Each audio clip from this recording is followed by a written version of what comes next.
और एक इंपॉर्टेंट चीज़ की बहुत सारे स्टूडेंट्स को ये लगता है कि हिंदी का पेपर कैसा आएगा, तो सबसे जरूरी वीडियो उन्हीं के लिए। ध्यान से देखना और चैनल पर पहली बार आओ सब्सक्राइब कर लेना, अगर इंस्टा पर देख रहे हो तो भैया फॉलो कर लेना, ठीक है। मैं आपको बता देने वाला हूँ हिंदी का क्वेश्चन पेपर आपको 95% कैसे दिला सकता है।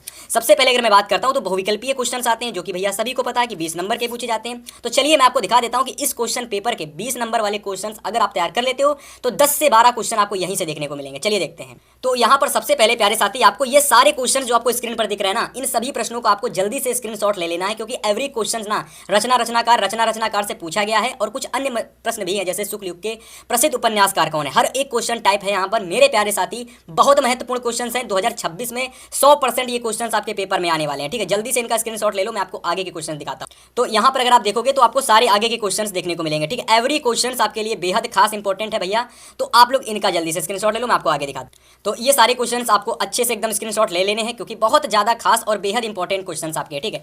इसके अलावा अगर मैं बात करता हूं तो यहाँ पर देखिए 20वां क्वेश्चन आपका है। फिर यहाँ पर देखिए आपके 50 नंबर वाले क्वेश्चंस जो वर्णात्मक क्वेश्चंस होते हैं वह स्टार्ट हो जाते हैं। हालांकि यहाँ पर खंडबा नहीं दे रखा है, फिलहाल मैं आपको बता देना चाहता हूँ कि यहाँ पर आपको पेपर में खंडबा देखने को मिलेगा, जहां पर आपको गद्यांश आएगा, जहां पर आपको पद्यांश मिलेगा। तो सबसे पहले ये दो महत्वपूर्ण गद्यांश को तैयार कर लेना, जिसकी ये 3 क्वेश्चन पहले वाले गद्यांश के हैं ना। संदर्भ वाला क्वेश्चन हर साल आता है, व्याख्या वाला हर साल क्वेश्चन आता है, और एक क्वेश्चन इस गद्यांश से संबंधित आता है। सेम टू सेम इसी गद्यांश से भी 3 क्वेश्चन आएंगे, मैं आपको वह भी दिखाता हूं। तो ये रहे आपके 3 क्वेश्चन। इसके अलावा पद्यांश को देख लीजिए, पद्यांश यहां पर हमारा दे रखा है ये वाला, ये बहुत महत्वपूर्ण पद्यांश है VIMP 2026 के लिए, इसका जल्दी से आप स्क्रीनशॉट ले लेना। अथवा में आपके एक और पद्यांश आता है, आप चाहो तो एग्जाम में ये कर सकते हो, वरना आप ये भी कर सकते हो, आपके पास ऑप्शन होते हैं करने के लिए। फिलहाल दोनों के दोनों पद्यांशों का आप जल्दी से स्क्रीनशॉट ले लीजिए, मैं आपको आगे की चीजें बताता हूं। देखिए कुछ पद्यांश आपका यहाँ पर रह जाता है और इसके 3 क्वेश्चन यहाँ पर रह जाते हैं, तो आप इनका भी स्क्रीनशॉट ले लीजिए। मेरे प्यारे भाई मैं आपको बता देना चाहता हूँ कि यहाँ पर आपका अगला क्वेश्चन आता है संस्कृत से, जहाँ पर आपको हिंदी अनुवाद और संदर्भ करने के लिए होता है संस्कृत के गद्यांश का। 2 यहाँ पर भी आपके गद्यांश होते हैं संस्कृत के, इनमें से किसी एक गद्यांश को आपको पेपर में करके आना होता है। फिलहाल अगर मैं बात करता हूँ तो आप दोनों को स्क्रीनशॉट लेके दोनों को तैयार कर लेना, है ना।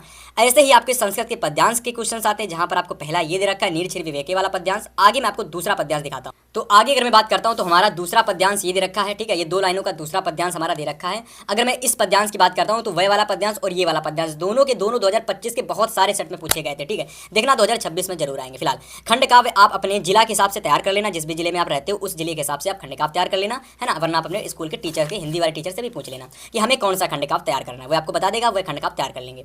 फिलहाल अगर मैं बात करता हूँ क्वेश्चन नंबर 6 की, तो यहाँ पर आपको लेखक का जीवन परिचय आता है। क्वेश्चन नंबर 6 के 12 नंबर में कवि का जीवन परिचय आता है। दोनों क्वेश्चन आपको टोटल 5 + 5 10 नंबर देके जाते हैं प्यारे साथी। तो ये 3 लेखक के जीवन परिचय तैयार कर लोगे, 5 फिक्स, ठीक है। ये 4 जीवन परिचय कवियों के तैयार कर लेते हो तो 5 नंबर यहाँ से आपके फिक्स हो जाएंगे, ठीक है। मतलब इसी वीडियो के अंदर आपकी हिंदी की पूरी कंप्लीट तैयारी हो जाने वाली है। फिर